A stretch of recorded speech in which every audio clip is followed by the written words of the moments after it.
रुआ सबसे ये आग्रह बा कि खेसरिया आयल बा अपने भाई के प्यार और आशीर्वाद रुआ सबके मांगे खाती कि हमारे बड़े भैया के इतना प्यार दे दी, इतना प्यार कि सारा जितना देना विकास में कल वाले यही से काटे के बाद आउसन काटे के बाद कि कुर्ता सिया जाओ।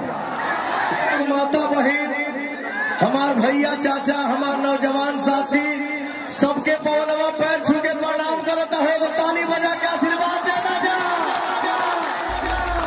तो भाई लोग पवन सिंह के साथ में खेसारी लाल इस तरह से गर्दा मचाया था कि आप लोग देख ही सकते हैं। और पवन सिंह तो इस तरह से दहाड़ दिया कि भीड़ में पूरा ही मैया आ गया। आज हिंदुस्तान भर से हेलीकॉप्टर काराकाट में लैंड होने लगी।